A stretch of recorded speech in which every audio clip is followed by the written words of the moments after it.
Hey guys, welcome back to my channel. Today's video is going to be something you guys have commented on and requested many times before. That is how I edit my YouTube videos. This is the first of many tutorials on my new series / playlist YouTube 101, where I show you how I edit my thumbnails, channel art, and even how I gain subscribers and views. So let me know in the comment section below what you want to see in my next video, and if you're not subscribed, don't forget to go ahead and do that so you don't miss out on anything. I post here twice a week, and if that's not enough, all my socials are in the description box, and let's get into the video. So as you can see, I currently use the editing software Final Cut Pro to edit my videos. It retails for around $500 in the App Store if you were curious. A little pricey, but it's definitely worth it if you want to improve your editing game. If you can't afford Final Cut Pro, iMovie is just as great. If you go back to around a year ago, I used to use that. It comes with all Apple computers. And once you feel like you've learned the ins and outs of iMovie, Final Cut Pro could be a next step. At the start of every editing process, you have to create a new project.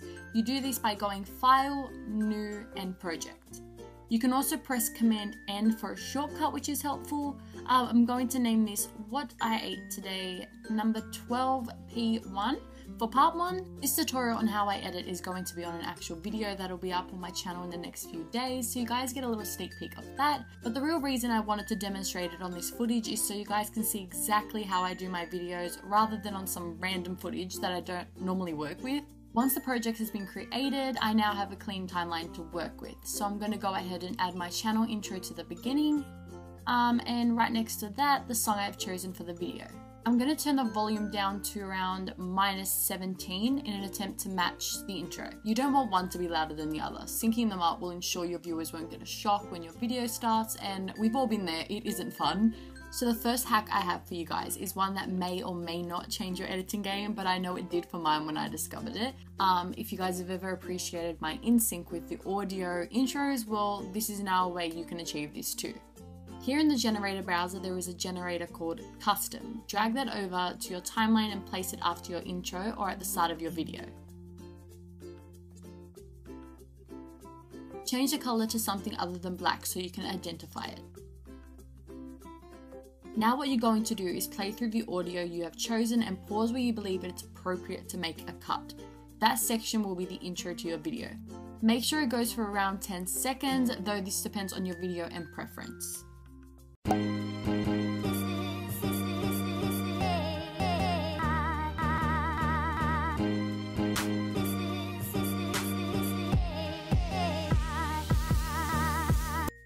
As you heard, there was a change in the music. This is where I'm going to extend my intro to. Now it's time to make cuts within the intro to cue a footage change or title change.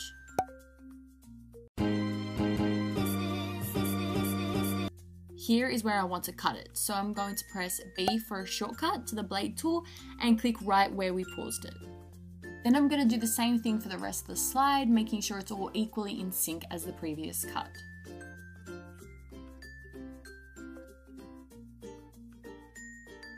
So now that you've made all your cuts, you're going to change every second slide to a color other than black or red, again to identify the cue.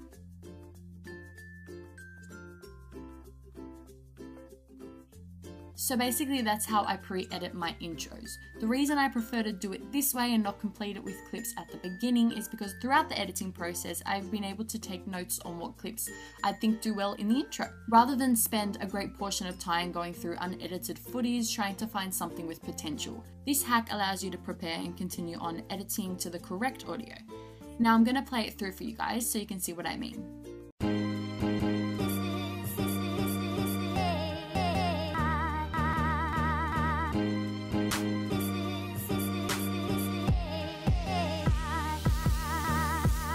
After that's done, all you have to do is add the footage to the timeline and edit it. What this includes is cutting out any unnecessary clips, making sure they flow, as well as syncing up with the music. Now this can be a tedious, boring process, so I'm going to time lapse it for you guys because I can be very picky. We'll be diving into the fun stuff in no time.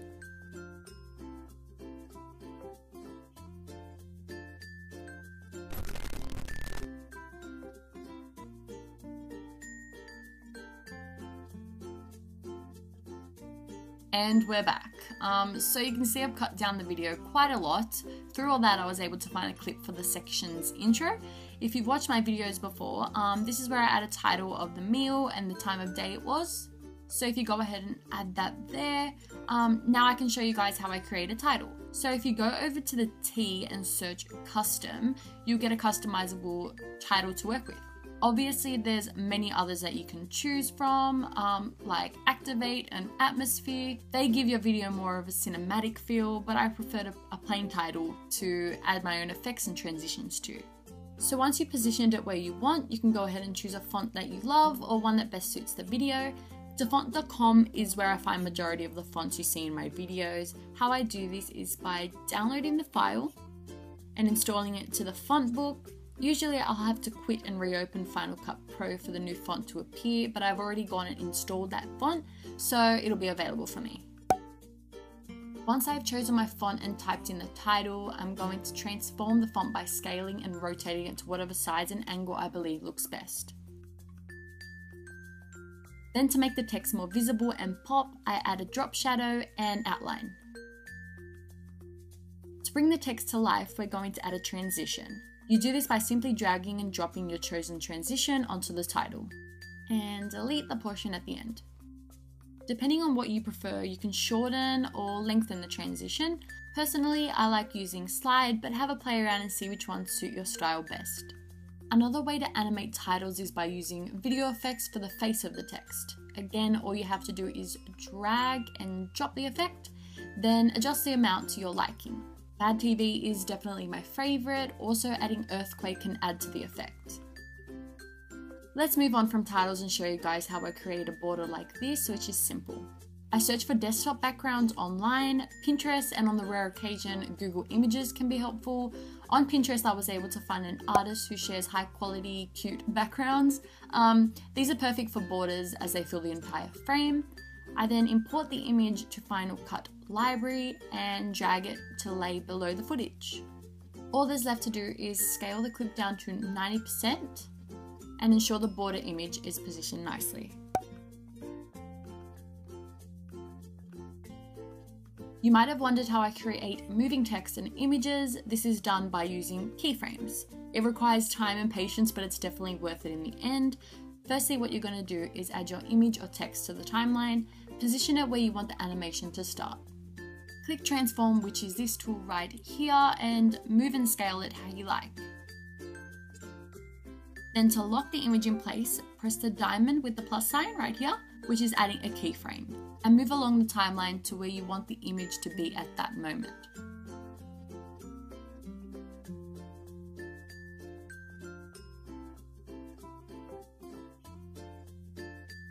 It might be a little confusing, but once I play it through for you guys, you'll get a better understanding. So once more, I'm going to position the image elsewhere a little further down the timeline and make another keyframe. Okay, now that that's done, click Done and return to the start of your animation to review it. As you can see, the image moves to each of the spots we keyed them in. If you want to get a little more fancy, you can definitely add more keyframes like I've done in these clips. Almost movie magic. Moving on to green screens. You can find everything you need on YouTube, animations, accents, like and subscribe buttons. All you have to do is download the video with a software I recommend called ClipGrab. You're able to download the video as an MP4 or MP3, but in this case we're going to use the links provided in the description of the video and import it to the library. When you add the green screen clip to your timeline, you can see that it hasn't worked. All you have to do is go down to the video effects browser and search Kia. Go ahead and add that to the slide. It will cancel out and transform the green into transparency. The last thing I'm going to show you guys for part 1 of this tutorial is how I make an end slate. Mine are pretty simple, but I'm working on creating a new one. Now, sticking to the theme, I like to use the same image I used for the border earlier. I then import the most popular video on my channel currently to when I'm editing it, as well as my previous upload. I scale these clips down to an equal number and ensure they both fit within the frame.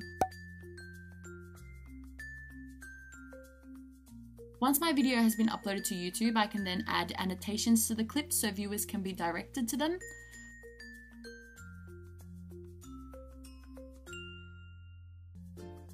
Also, adding titles in the same font as the intro allow me to stick with the theme.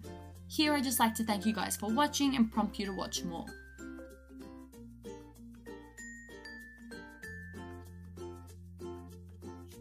So that's all for my tutorial guys today. I hope you all take something from this and use it towards your videos. I know I still have so much to cover, so let me know in the comment section down below if you want a part 2 of how I edit my YouTube videos, as well as what you want to see next in this series. Don't forget to like this video and subscribe to my channel so you don't miss another upload, and I'll see you on Sunday. Bye guys!